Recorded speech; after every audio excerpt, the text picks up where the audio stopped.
Streaming live across the globe to nerds around the nation.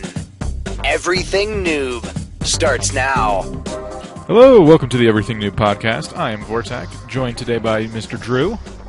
I have returned. Drew has returned, and this guy over here. Yeah, Oh, and I've already returned several times. Lito, I don't think you've missed one yet. Nope. Aside, Is it lonely up there? It's on a your record. pedestal? It's a record. You know, there's been some close calls though. No. Yeah, You know, I wasn't actually, feeling good. last week, was it? Or the week before? No, you were like taking a nap. Yeah, I almost missed it. You were like just minutes off for missing it. We're like, oh, wonder what happened to. We were worried about you because you're always so responsive. Like, is he okay? Yeah, I laid God. down and fell asleep because I had worked that day. If you remember, I had to work a morning shift, which I'm not used to. So I was super tired, and I thought I'd take a nap just before. Yeah. You know, and yeah, I took a nap. Well, Drew has a good reason. He just got back from getting married, so congratulations to Drew. There you go. Thank you very much. Congratulations. Feels pretty good. Got that ring bling. Yep. Got that ring bling, baby. There you go. Oh yeah, tungsten, bitches. Nice. If you're on our website or in the comments of the YouTube channel or anything, wish Drew congratulations on his nuptials. Indeed. Yeah. Thank you. I also just got a new Twitter handle, so tweet at Son of Cuthbert. You can reach me there as well. At Son of Cuthbert. I'm going to put that in the show notes so people can follow you. Yeah, totally. EverythingNoob.com. Absolutely. So that will be there for everybody. But there's a lot going on right now. Oh my gosh. There's a Crazy. lot. Crazy stuff. So we talked about it a little bit last week. Drew wasn't here, and Boombody and Amy aren't joining us tonight, so we could talk about it some more. Yay! Hooray! As it turns Well, there's out, been some updates too. Yeah, there's been a We've lot. got confirmations and stuff. There's been a lot of updates. It's almost confirmed that Xbox will be, the new Xbox coming soon will be online only. Like most of these games with the DRM crap, you have to have an internet connection and connect the stupid Kinect camera in order for your Xbox to function. Oh man. That's the rumor, and it's gotten to a point where it's almost beyond rumor now. For example, there's an article here about this Adam Orth guy leaving Microsoft. The article's more about Twitter accounts and how they're nowhere near private, and you should be careful. But he basically got on this rant and fought with his followers because he was defending the internet connection function on the Xbox. He claimed that the concept was the way of the future and likened it to buying electronics knowing that your electricity may go out or something. I'm reading it wrong probably, but basically he was defending it. And that article, along with a whole bunch of others, will be linked in the show notes so you guys can keep up with us. But yeah. From a quitting. business standpoint, this is. I mean, I understand that's kind of probably the end goal for most competing companies. You know, like the fact that we don't make any money off of used games. So if we can better control the distribution of our content and make people pay full price for it every single time, then why wouldn't we do that? But on the other hand, if you're like me and like most of your paycheck goes towards rent every month, you don't buy games for full price. You don't buy games brand new. Secondhand game shops are my bread and butter. Yeah. And that's going to be out the door. It's crazy because when we talked about this last week, that thought didn't even occur to me that businesses like GameStop and my local places around me that sell used games are jeopardized by that. I didn't even that thought didn't even cross my mind. And then when I thought of that and thinking about all the jobs that would be lost and how much that would affect the gaming community as a whole, I'm like, whoa, that's actually really bad. Because they'll be fine maybe for the first 2 generations of consoles like that. But once those Xbox 360 games and all those games start to age and age and age, you're going to find them in thrift stores and Amazon and eBay, and that's it. Now, as it stands now, as with Xbox, if you don't have an internet connection, you can play your games, correct? All the single-player games, anyways. Well, now, if say like you don't have the Xbox membership because you can't afford it this year or whatever, right? Are you still able to play your single-player games? I imagine you are, because that's how it is now. Your Xbox, if you have it plugged into your internet, it will always connect to the internet, whether or not you have Xbox Live. And you can communicate with your friends, but you may not play games with them. If you're not a gold member, what they call it, you're a silver member. Right. And silver members can only... You can still play your single-player games, though, right? Silver members can only do that stuff. And communicate and buy. They, of course, they have access to the marketplace, so they can spend their money. But they won't. You don't think this new setup is going to? Okay, yeah, because that would really be bad. Because then you got people that are forced into paying a membership in order to play their single-player games that they paid $60 for, and they can't play them anymore. So you might as well just get a World of Warcraft account and play World of Warcraft, because it's the same. You know, you're always online and you're playing World of Warcraft, and you're paying $14.99 a month. So, you know what the heck. But anyway, I was just curious about that. I wasn't sure about that. Yeah, I think they'll probably keep the same system, but like if you're a silver member, then you have the connection that lets you play your single player games. And but if you want to play online with actual human beings, you're still going to have to, or God forbid, use your Netflix account. You're still going to have to pay their extra gold membership. I think they're implementing this. I don't know if it's too soon or too late, honestly. I think it's too soon in the sense that they feel everyone's already doing this, and they don't know it, which is I think that's a good counterpoint. Whenever I turn my Xbox on, it's online. But right now, for example, my internet can go out at any second right now because it's snowing like crazy outside. And I have what's called fair weather internet connectivity. It's, anything that happens, our internet goes out all the time. That would piss me off, because you know what? Last week, you wouldn't be able to do nothing. Last week we had a storm that knocked out my internet, and the first thing I did was turn on my Xbox and play some Skyrim, and then later it was still out, and so I turned on my PC, got on Steam. Steam says, "We can't find an internet connection. Would you like to launch Steam in offline mode?" I sure would, Steam. And I got on and I played BioShock. I love Steam. Yeah. I love Steam. Yep, Steam's got the right idea. Go Valve. Yes. Now, also on that same arguing point, Valve is already kind of taking over the market in a sense, because everything you buy from them is obviously on a digital market. The difference is they have sales like every day. Oh my gosh, I have games. I have Jade Empire just because it was on sale for $4. Like, I never had any previous interest in having or playing Jade Empire. But I was like, hey, look at that, 75% off. That's awesome. Sold. Hitman Absolution just went up, I think it was days ago, it went up for 50% off. That was a $50 game when it came out. Yeah. And it was 50% off. Can't forget Scribblenauts. Scribblenauts, yeah, Scribblenauts is $30. We just got it for, what, $10? $10. Nice. That's awesome. It's a slippery slope, man. They have it right. It's good. They do. They do have it right. Yeah, I'll agree with that. Here's my thing about digital copies of games, though. And Vortak, I discussed this with you a little bit earlier, but I really feel like there needs to be a way for you to get rid of the digital games that you don't want anymore for some kind of credit. And I think that one or two companies are already trying this, maybe in beta mode, but where you can give them back their digital copy of their game, and they basically just cut your access to wherever it is on their servers, and they give you a credit in their currency that you can put towards something else.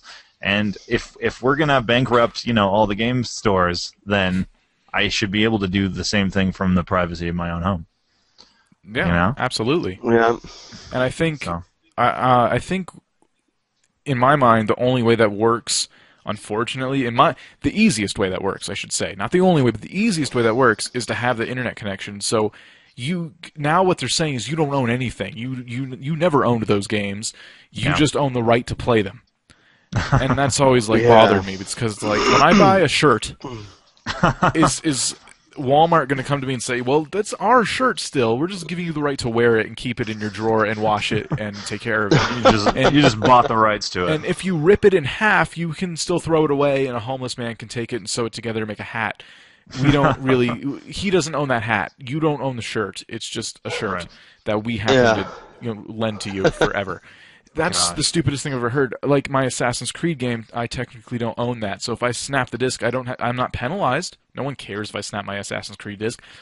But it was their Assassin's Creed. Try to get another one. Yeah. Try to get another one. My point is, the only way you can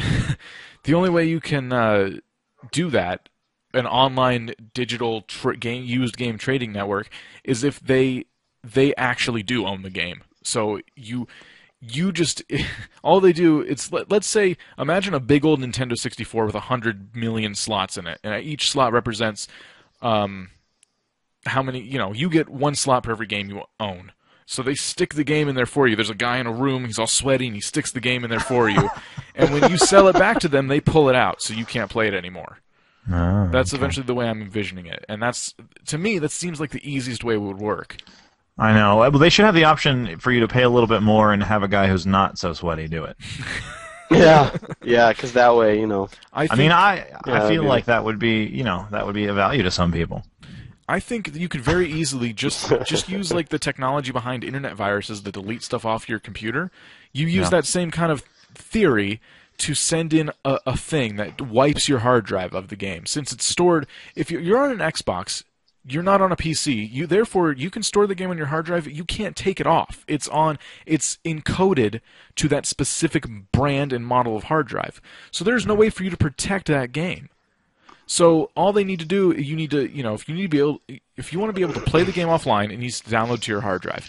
When you want to sell it back, you have to go on the internet and tell it, hey, I want to sell this back to you for X amount of Microsoft credits. Then they send that little virus guy in there to delete it, so they know they can ensure that you don't have access to it. Right. And as the game ages over time, then it becomes cheaper like everything else.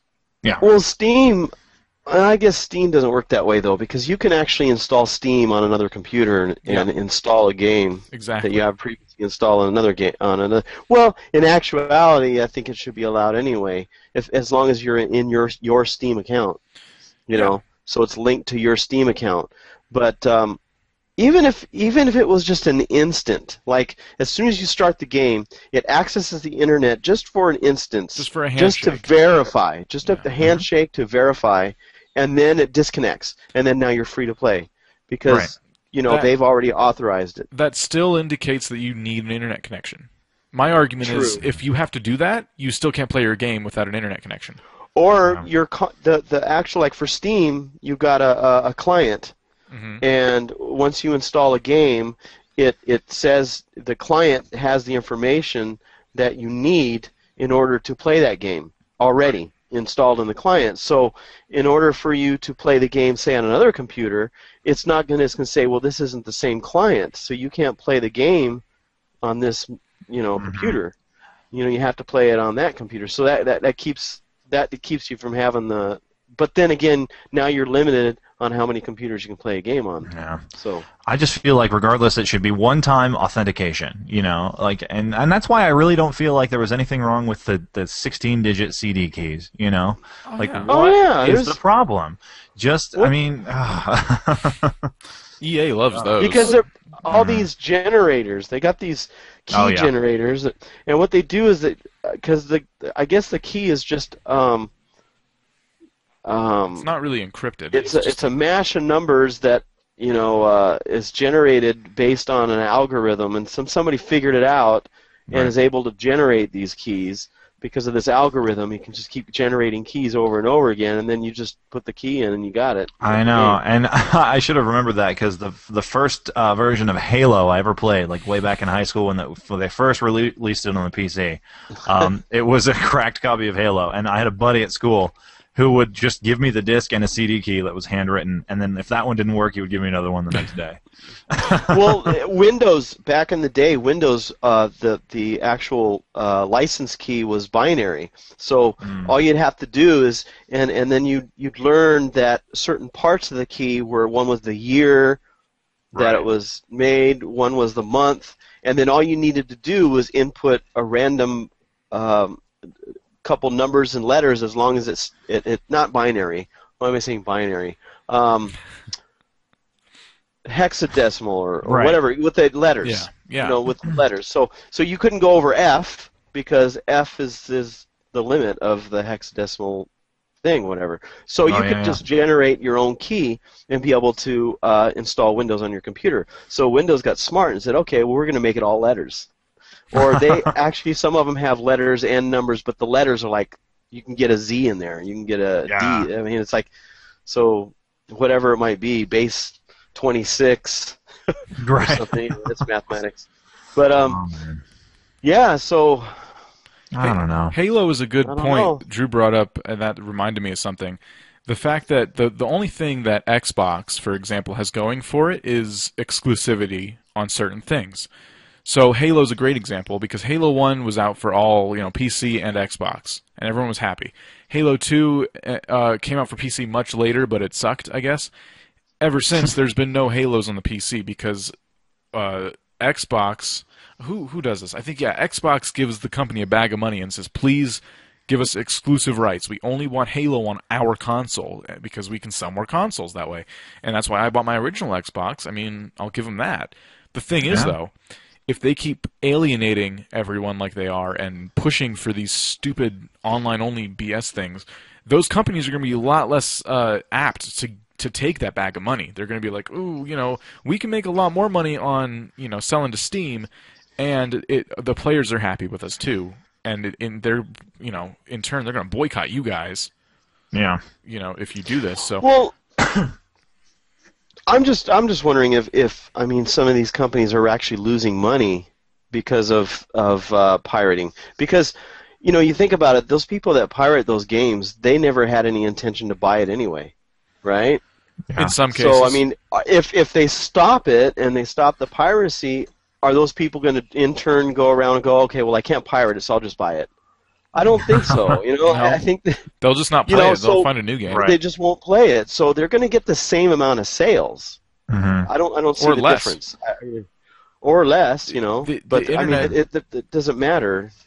I think that everyone is just struggling to forge this new business model using all this, these new amenities, and I really don't think it's worth the time and effort that they're putting into it, And EA comes out and says, "Oh, the whole SimCity thing, the being connected. That's not a DRM scheme. That's totally not a DRM scheme. You need our servers to play that game." Oh, okay.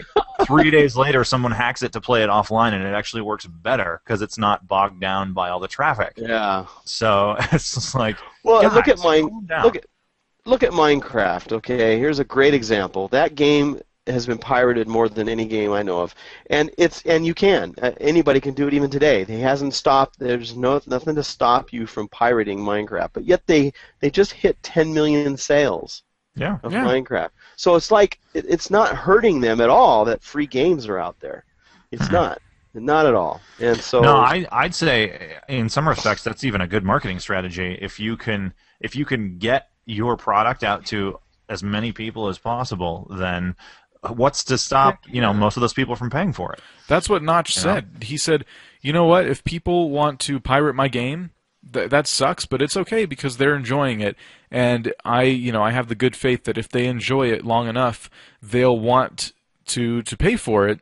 Because Notch did one thing, and that is, if you pirate the game, you can only play on servers if they're in, quote, offline mode. And offline mode restricts it so only, I think, 2 people can play on the server at a time.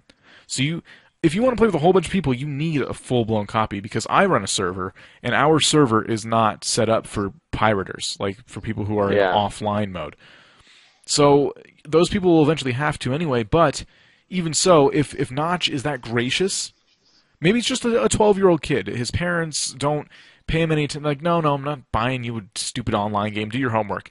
He just wants the game, so he manages to pirate it and he gets to play his game. And he's thinking, well, as soon as I want to pay for this game.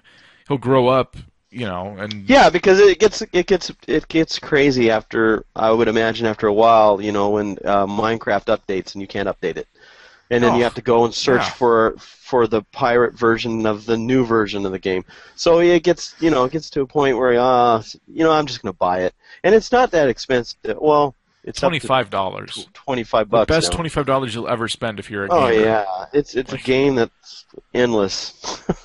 But anyway, Yeah, I mean, they should take. I mean, they're taking all kinds of you know, ideas from Notch already when it comes to creating their model for gaining sales and stuff on their games.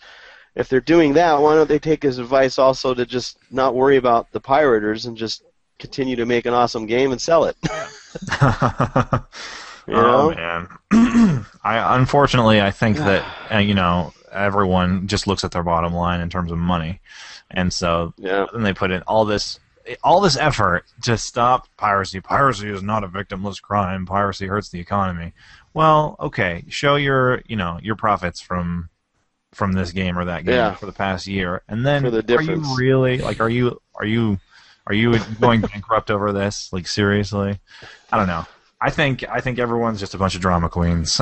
Well, Jemmy always brought up a good point whenever I got on the subject with her, whether in the podcast or outside of it. She always said that people are gonna buy it anyway, and I believe it. Like, I totally support that theory, because the fact that there's people like me who will not buy the new Xbox if it's online only. I don't care if it's $5 for that Xbox. I will not buy it, because I'm not going to have a system that I always have to have on the internet. It just doesn't make sense. My PC plays almost all those games. Halo, I'd be missing out on, and maybe one more. But I can do without 2 more Halo games. I don't care about Halo that much to pay that much money. And you know what? They end up porting over to PC eventually anyway. Not Halo so far, but maybe it will one day. I hope it does. That would be nice for me. Halo's too popular of a game, but it sells Xboxes. My point is, though, that because of exclusive games and stuff, these kids aren't going to care. As soon as the new Xbox hits the shelves, they're going to be begging their parents for it. There's going to be people, 18 and up, who are going to be like going to Walmart and just picking up their new Xbox, and not even. Most of them will think online only, whatever. They won't look at it like we're looking at it. They won't see it as a big deal, because no one sat down and said, "What if this happens?" They just, They'll experience anger and frustration when their power goes out for 2 days, or their internet, I should say, or I think, Drew, you might have brought this up. Like, if you're someone living in an apartment and you don't, who was I talking to? I don't think it was you. Someone brought up the example: what if I move to an apartment and I can't get internet for the first couple weeks I'm there for one reason or another? Exactly. Then what? Then I can't play my games. I'm just sitting in my apartment bored because I grew up with these games. I want to play them. And right, exactly. Well, it's like that anyway. It's like almost like that with TV now too. I mean, if you don't have cable or anything, you can't watch TV. Yeah, there's hardly anything you can watch. 1 or 2 stations with an antenna. But yeah, it's getting bad when it comes to this gaming online thing. Way of the future. Way of the future. I don't think know. The internet the way it is great now. Yeah. You need to stop trying to capitalize. That's really what it is. Let's capitalize on the internet. I mean, at this point, our whole customer base has access to this giant web that we can tap into whenever we want and check up on them. So why don't we just, make them pay full price for their favorite games, and why don't we just make them... it's data gathering. Yeah, it is data gathering. It's like, God, I don't want to pay $35 for Zone of the Enders. It's a 10-year-old game. I've never heard of this game. You've never heard of Zone of the Enders? No. No, it was an old PS2 game, Zone of the Enders, and there was a sequel too. And they're selling the HD remastered collection on the PSN for $35. I could go to the store and buy the disc for $5 less than that. But I'm still not going to do it because these games are 10 to 12 years old. That's another thing. These consoles are totally getting rid of backwards compatibility just across the board. But look how they're doing it. They're remastering these rebuy games. Our game that you already own. If I own Super friggin' Mario, I should be able to go to the store and say, "Look, this is Super Mario, and I own it. Take it and give me the digital copy or something." If they're gonna have websites with ROMs on them that have huge disclaimers that say only download this ROM if you own the game, then why can't you just copy the serial number into the redeem code on the website and download the ROM? We have barcodes that give everything their own unique number, right? And everything their own unique serial numbers. And why can't I prove I own it doop. There we go. This phone has a thing in it that scans flipping barcodes. You can't tell me I don't have the technology in my friggin' hand. No. No. I don't know, and I've done it too. I mean, if you turn on my old, my Nintendo Wii, I've got the first Super Mario Brothers, I've got Super Mario Brothers 3, I've got Metroid, I've got Star Fox 64, I've got all these games that I owned legitimately at one point. But and it's nice to have them in like nicer quality too. You can't play those old. You can't hook up your N64 to your high def TV and make it look nice. That's it looks true. like utter garbage unless you go and pull an old TV out of the trash can. Yeah. Ugh. I don't know. Here's another idea. I'm part of the problem, I guess, is my bottom line. We all Here's are. another idea. What they can do is, this is crazy, but they can make copies, digital copies of a game that's encoded, that will only work if the code matches. There you go. But then they would have to have multiple copies because when you download one, then that copy's no more. It's not a copy. It's just Yeah. like gift codes on iTunes. I mean, Right, and it's like how they sell Blu-ray movies with digital copies. Sell games with a redeem code for the digital version. I think a couple of them did that, didn't? God, what was it? Deus Ex? Didn't Human Revolution do that? Where you had the disc, but you also had a redeem code for OnLive? I think it did. I don't know. But the thing is, I that's just- one game in the whole scheme of things. So. But dude, imagine the disk space that would have to be involved because they would have to have an actual physical of a copy of a file for each individual game. Because right now, as it is, you download the same download link. It's the same game. You're just downloading basically a copy of it. Yeah. It doesn't have its own individual code. So, that would be another way for them to do it is to put multiple copies of this file with that each copy has its own code, and then you have to match them. That way, nobody can steal it.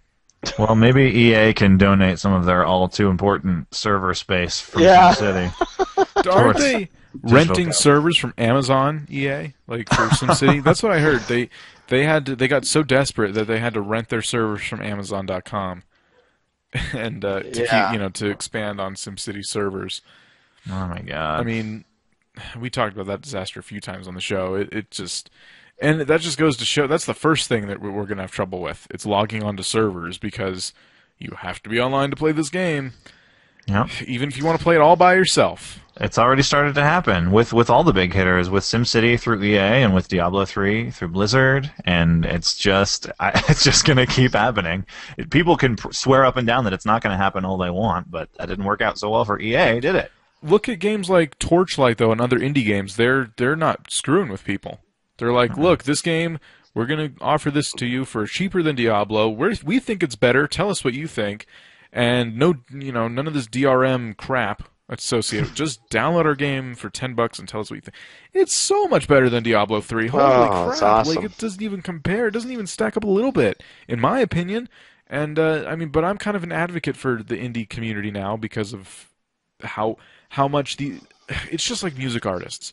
When an artist comes out and says, look, if people want to download our songs for free, that's cool. They're enjoying them. And that's all we want. We want to pay our bills doing something we love, yes, but we also love the idea that people ever want to hear our music that bad. Right. That's so cool. Yeah. And there's indie developers that are exactly the same way with their mentality. Yeah, man. I mean, I not just had that experience, but I love Jonathan Colton. I think he's hilarious, and you guys know who Jonathan Colton is. No. He wrote the end credit song for Portal. That song's still alive. Yes. Okay. I love that. Yeah, Yes. and he on his website he charges like $1 maybe to download a song, but it's the same you'd pay on iTunes, and it's just an MP3 with no DRM, and I can send literally just email a copy of it to one of you guys, and you'd be able to listen to it. And he makes a point of saying that on the website. He just says, please, he even gives on the website, in print, gives free usage rights to anybody who wants to. So there are all these great YouTube videos that use WoW to make music videos for his songs, and I think that's brilliant. That's absolutely brilliant. Oh man, yeah, YouTube is a huge thing, but when it comes to music, oh my gosh, it's so hard to find artists that are okay with that. And every time I do, I bookmark them, whether I like the music or not. I'm like, this guy's awesome. Right, and that's how I discovered that this guy had more songs than just the one on Portal. Because a buddy of mine was like, you got to check out this video. And lo and behold, in the description for the YouTube video, there's JonathanColton.com, and I spent $5 on his site that day. You know? Wow. So. Yeah, see, I mean, you know, if you really like something, you know, you're going to pay for it. Right. I was like, I don't want to have to go to YouTube to listen to these songs. I want an MP3 I can put on my iPod. There you go, yeah. So it's like me. I watched but it was put out by the production company themselves. They made this movie about the banking, you know, conspiracies and stuff. It was a little cartoon thing. It was pretty cool. It was called The American Dream, and you could watch it on their YouTube channel. But I liked it so much, I said, well, shoot, I'm just gonna buy it, and I bought a copy, and it was sent to me. It was only like $10, so you know. Supporting their even cause though I already or whatever. Supporting them, you know, whatever they do, and I had to have it. It was a great thing. Right. If you really like something, you want the producers to be able to continue producing content. Yeah. So if you buy what you know you already like, so that they can keep doing what they do, then so be it. And I think that's the business model that people need to follow. If it was $150 for the DVD, then that's a different story. Well, yeah, you know what I mean? Exactly. What the heck? Right, but you know, it was cheap enough, and it was kind of neat. And I wanted to show it to my family and friends, and so I bought it. Absolutely. There's no shortage of game developers out there now that either can't find work or choose not to work for a big company because they're doing well on their own. And then you have websites like Kickstarter supporting them, and eventually we're going to get to a point where there's indie games that are better than these blockbuster hits like Halo and stuff. Some are already almost. Yeah. You know, I mean, it's like, what the...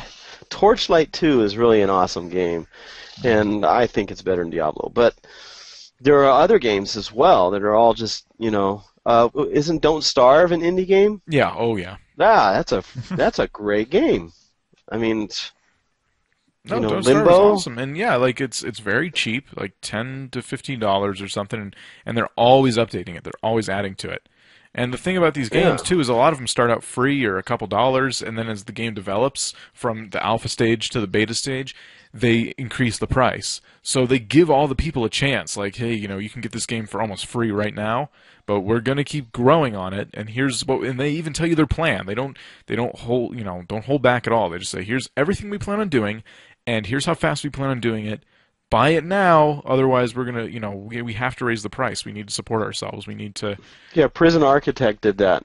You know, they did a Kickstarter. You can pay $10. Now I think it's up to $29.99. Didn't Minecraft do that too? Like when Minecraft did that first too. hit? Yeah, Minecraft. A lot of people, I think that's where everybody got that idea. A lot of people paid $5 for Minecraft. I remember that. And I paid, I think, $20. I think I paid like 19 something. I paid in that bracket. Like that's how late I got into Minecraft. Yeah, man. Like, give free access to the work in progress. I mean, there's this MMO. It's kind of an MMO. It's called Dust 514, and it's a first-person shooter on the PlayStation 3, and it's set in the EVE Online universe. And it's still in beta, so every PS3 just comes with maybe like some extra content for free, like you can get some extra weapons or stuff, but you can get onto the game for free. And I guess they're just now starting to integrate it with EVE Online to where if you're paying for EVE Online or you have friends that are paying for EVE Online, they can actually come into your Dust 514 game and call down, you know, aerial strikes and things, because you're in Dust, you're on the planet fighting, and so if you have a friend that has an EVE account, they can be in their ship up in space and like call down bombardments and stuff. Wow, that's a cool concept. And, yeah, I think it's cool, but it's in beta. It says on the screen on all the menus, beta work in progress. And yeah, I mean sometimes it's glitchy as hell, but it's free to play, and it's slowly integrating with a game that's subscription based. I mean, That's I've cool. seen EVE Online.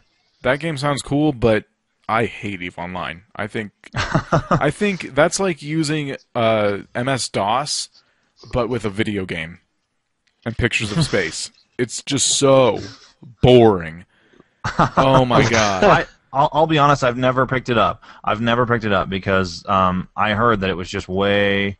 It was like that. It was just kind so of complex, really vast and really complex, and it was like, okay, Yeah. You fly not. around in a ship and you know, woo. That I think that's why they designed a first-person shooter to go along with it. It's just like That's instant cool. gratification, boom, boom. Yeah, because And, yeah,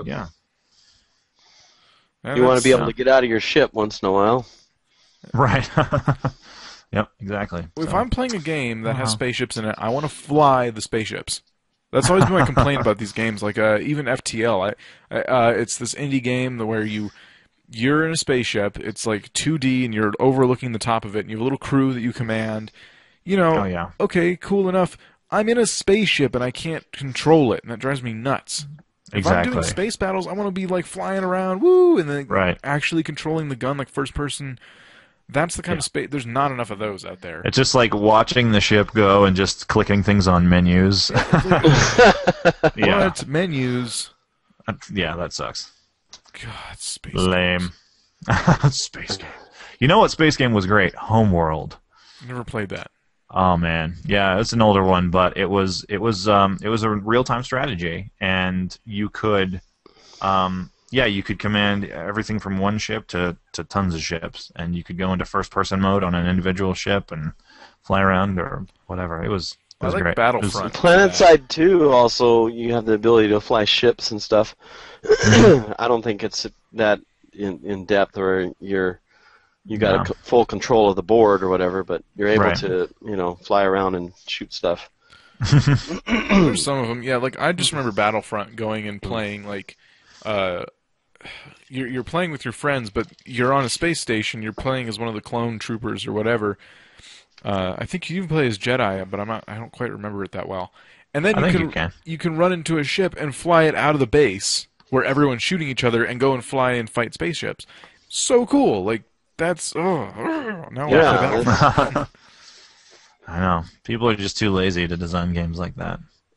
Well, StarCraft Ghost was supposed to be like that I, back in the day. yeah, I Yeah, never got to I remember. see that. Game. I remember seeing the footage of it where like you'd be flying around in a shuttle, and then you would jump out and run around as Nova, the blonde-haired ghost. I heard that game was So. supposed to be amazing. I don't know whatever became of it. Just got canceled.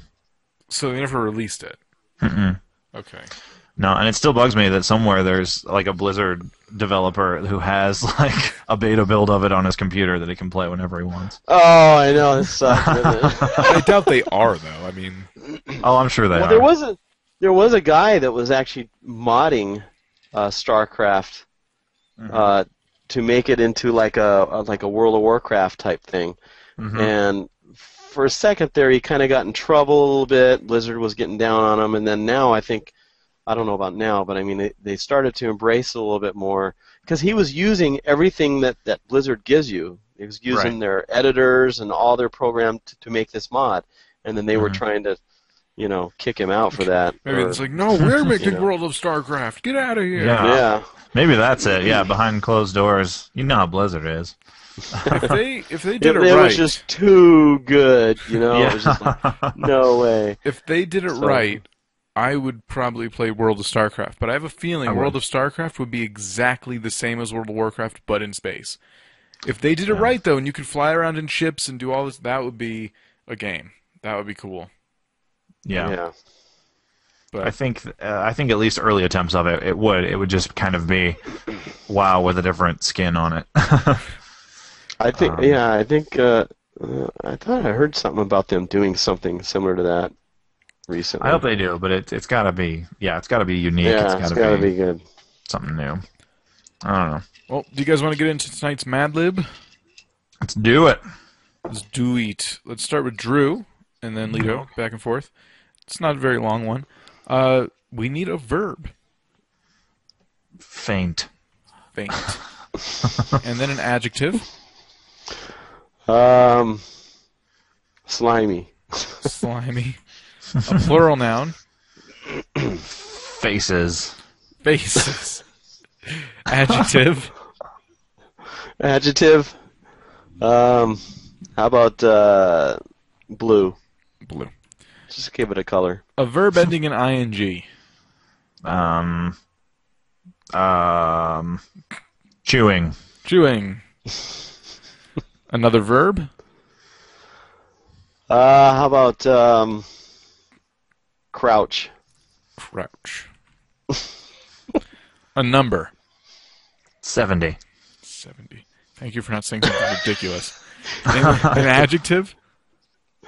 An adjective.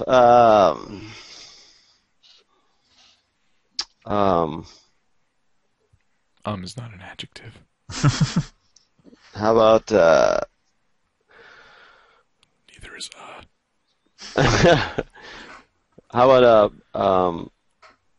oh my God, I can't even think of anything. Soft. Soft. Okay. I'll need 3 plural nouns now. For me? All of them for me? No. Oh, back you, and forth? then Lito, then you. All right. Okay. Stamps. Stamps? You have stamps on your desk, don't you? I sure do. Lito. Rocks. Rocks? Lito No, has I don't rocks on have his rocks. desk. I collect rocks. And keys. Keys. All right. A relative plural. A relative plural. Like, I guess, cousins or something. Uncles. Uncles. Adjective, followed by another adjective. Minty. Minty, the candy cane who briefly fell on the ground. Nobody? Mushy. Mushy. And a plural noun. Let's see. Dollar bills. Dollar bills. Okay. There must be a dollar bill already. This Mad Lib is called the Walmart difference. Oh, man. Oh, okay. Dollar bills will work. Sure will. Come faint at our Walmart, where you'll receive slimy discounts on all of your favorite brand name faces. Our blue and chewing associates are there to crouch you 70 hours a day. Here you will find soft prices on all the stamps you need. Rocks for the moms, keys for the kids, and the latest electronics for the uncles. So come on down to your minty mushy Walmart where the dollar bills come first. They sure do, Walmart. Oh, that was good. That was actually good. The thing about the blue associates was actually pretty accurate. It's actually pretty accurate, yeah. Blue associates. Oh, so just a little bit ago we were talking about MMOs. Yes. And some news dropped today. Not too big of a story. I guess it's not too surprising either. But I think the point that it was even brought up is surprising itself. Skyrim, Bethesda, they announced that they're no longer going to do DLCs. They're moving on to their next project. And the only thing they're going to do with Skyrim is briefly give it a couple updates here and there. No more DLCs. I don't see a big deal about that. I'll tell you why. Because Skyrim is so moddable. There's a lot of people making mods. You can make mods for it and things like that. Now, if it was a game like Borderlands 2, well, Borderlands 2 doesn't have that many DLCs, do they? They have a few. They plan on making a few. Yeah, so the first one has like something like that. But I mean, Skyrim is like Oblivion, lasts forever because people made mods. I have a whole island, that has a whole new quest line and everything that somebody actually modded. It wasn't downloadable content. It was something that a player actually made. So I mean, Skyrim's the same thing. I never played Skyrim with mods. Moddable. But they have it very highly modded. So I mean, I don't see a big deal with them moving on. I'm thrilled. I love the fact that they announced it because normally games don't announce that. But I love the fact they said, okay, we're done. Skyrim's the way we want it. Now we're moving on to, probably the Elder Scrolls Online or whatever. I know Skyrim isn't an MMO, but the Elder Scrolls Online is, and that's going to be crazy. Yeah. I like the idea of them saying no more, and that's good because now I feel like if I buy it, I won't have to spend another $20 down the road. I'm gonna have it, and that'll be it. That's true. I mean, and they've done 3 already. They did Dawnguard, Hearthfire, and Dragonborn. So I'd say three's a good number, especially for a game as big as Skyrim. You know, it's like it's huge already. Jeez. Do you want? Yeah. I never even beat Skyrim like a little bit. I had to start over because I lost my data when I got my new PS3. But I'm thinking of starting over because I'm at a point where I don't remember how I got there because it's been so long since I played it. I'm actually glad that I had to start it over because I did a different race and did things differently, and I'm actually better off at the level I am now. Generally, you are in those games, yeah. Yeah. Like, I never used some of the abilities, or, you know, I didn't put as many perks into certain spots as I did before, and I'm like, oh, this works a lot better. This is awesome. Terrific. Yeah. This is good. So, yeah, I don't know. I don't know about an online, though. I mean, I was talking to you, Vortak, about how that, you know, Elder Scrolls world lends itself really well to online, but yeah. I don't think I'll spend any time on it, honestly. It's not something I plan on. I didn't sign up for the beta like everyone else did. I know a few people actually got in, but I signed up, but I never got in. I don't know, because I thought about it since we talked about it, and it's just, for a game that big, I love the fact that I just have to pay for it once. You know, like, I can pay for it once and know that massive, massive game is always going to be available to me, and I can always go anywhere that I want and do, like, hundreds of different side quests and stuff. And it'll take me forever to max out that game. Yeah. You know, like, I'll probably never even need to download the DLCs because I'm not, like, I play through it more gradually than, I guess, some people. Yeah, no, Skyrim, that's one game I'm considering buying again for my PC. Only because I want to stream it. I know people would watch that, and I really do want to sit and stream it. I can't do that for my Xbox. I tried about the thing; it didn't work. So I would, you know, I'm waiting for it to go on sale, like an Uber or Skype sale, like 75% off or something, and I will buy it again because I do want to stream it. But I don't know if I'll be even a little bit interested in the Elder Scrolls Online. Because there's so many MMOs. That's what I was saying to you earlier, Drew. There's too many. Everything has to be an MMORPG. People can't just be like, okay, Skyrim, yay. No, we need it online now. We need to pay a monthly fee and play with our friends, and it needs to never, ever, ever, ever end. Even 10 years from now. Like, there's new games that are going to come out, and you're just going to play that and these up. No, MMOs take a lot of time. It's true. There needs to be a point where an MMO just stops. I know, and the thing is, like, I still just don't know about MMOs. The one I've gotten the most into is Star Trek Online, and everyone's like, oh, there's so much to do, and there is. I mean, it's true. I mean, it's literally the whole galaxy. But I hit the level cap and completely lost interest. Once you reach that, it's no good. I like games that are not necessarily MMOs, but you can play with your friends, so you can have like 3 or 4 friends, and you can play. Yeah, Borderlands 2 is a great example. Yeah, I'm playing through Borderlands with some buddies right now, and I just love it. And yeah, that's one of the things. Like, we're playing through Borderlands again because I lost my data, like right at the very end of the first Borderlands. Like, we were about to open the vault, and if you had Steam and you had it on PC, I know it's always there. They have a cloud. They have a cloud, and you know. I know, but I don't have a gaming computer, so that's one concern. I know. But I have Borderlands 2, and it's just sitting, like, waiting for me to beat the first one. You know, something I thought of the other day? We've always had the cloud. We just started giving it a hipster name. Yeah, it's true. If you think about it, emails, for example. True. Your emails were never stored on your computer. They were in a cloud database, but it wasn't called. It was just a server somewhere. It's not the cloud. Everyone's making this big to-do about how I've just been hearing all these people they're worrying about the security of cloud networks and cloud saves. And I sit there and scratch my head like, how are they not, they're just as secure as your email account.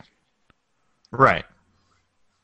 That's just something I wanted to say because it's been because bothering the the hell out of emails me. are out there. I'm tired of people giving the cloud so much crap because that's actually a really good point that Lito brought up. If you were playing on Steam, your game would be just where you left it because Steam backs it up, and it's still on your computer. So if it goes offline, you can still play it from where you I picked noticed up. that the first time I ever uninstalled anything on Steam, it asks you, do you want to keep your saves? And I was like, oh, sure, I guess.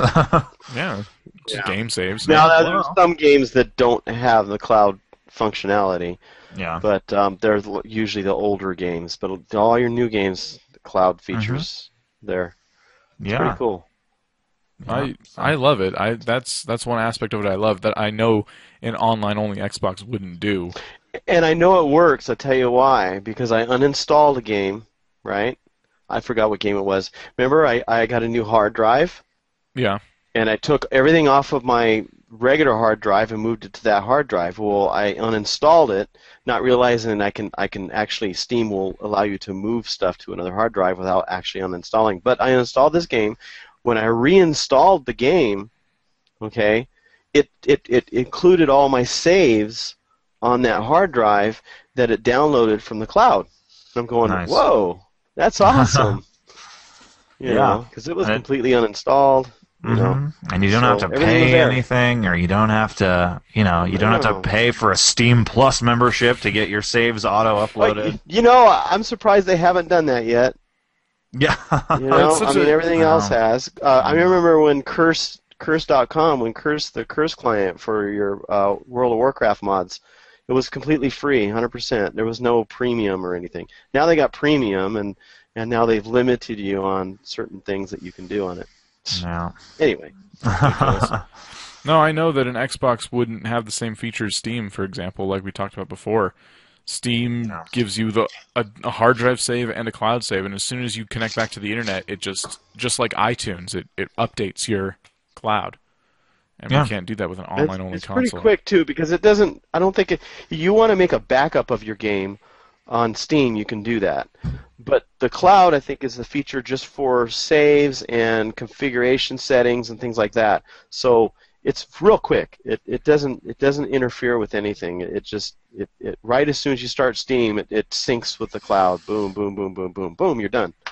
It's like that. So, but you can back up your whole game, which doesn't make sense because it's on Steam anyway. But there's a backup feature. I don't know what that is, but yeah.